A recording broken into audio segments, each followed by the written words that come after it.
Drawing out the lines for the rope twist or the barley twist can seem quite complicated, but I've got a way of demonstrating how this works that will help you understand what's going on. Think of a graph paper like this, with lines in this direction and lines at 90 degrees in this direction.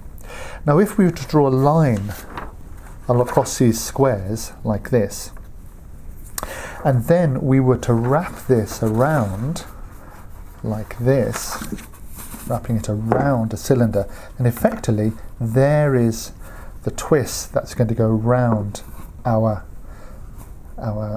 bit of turning.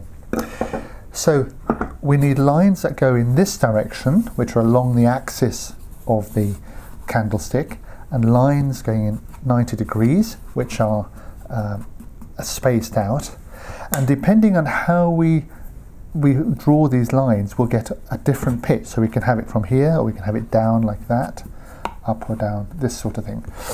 But what is important is as we have drawn this line round, and of course it comes back up again, is this here. Let me show you here. I've done this quite roughly, and the lines haven't matched, they're out of sync. So very importantly, we have to get everything lined up and divided so that this line here carries on around the whole piece like that. And for that, that's called indexing, and I'm going to show you how I do that on my little contraption.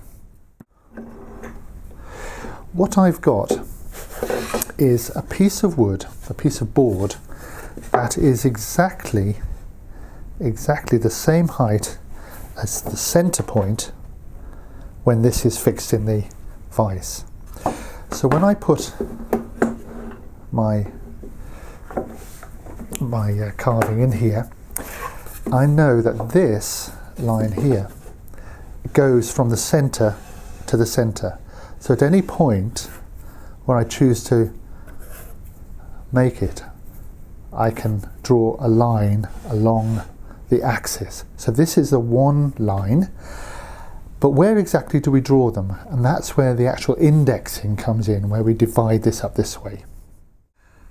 The indexing, or the dividing up, I do with a little circular disc like this, made out of cardboard. I've got a hole in here. I cut with one of my gouges, and that fits neatly over that spigot. So I'll just set this up.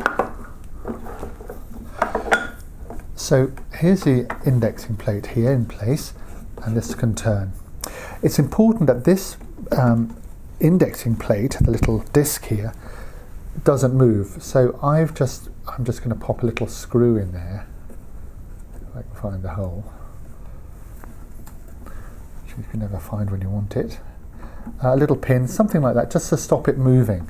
So that's fixed.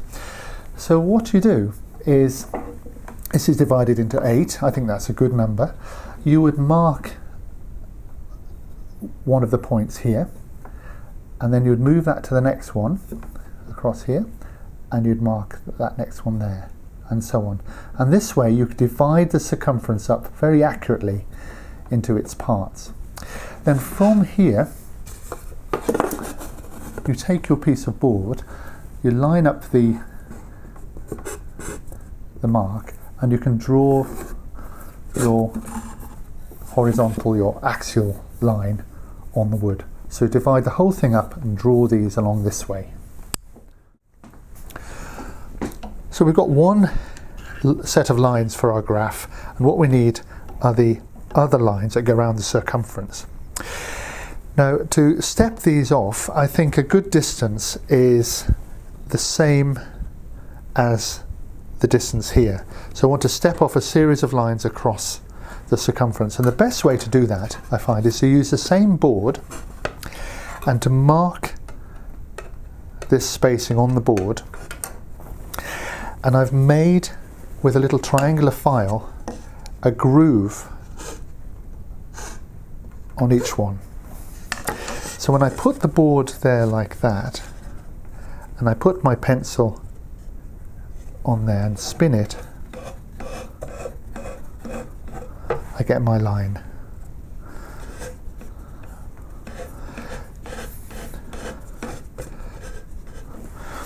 So I'm going to work my way up, and that'll produce basically my graph.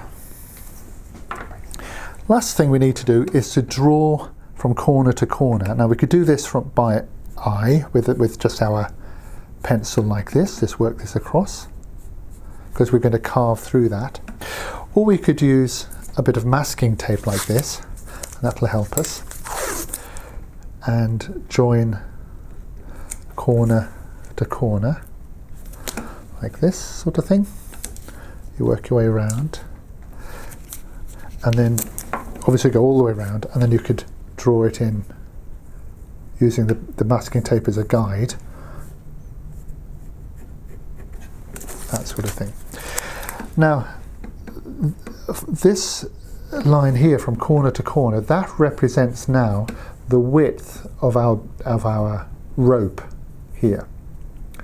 If we wanted it narrower rope, then we have to make more lines in this direction so that this is smaller, or we can adjust this way in which the pitch is like that. But something about 45 degrees seems to work quite well.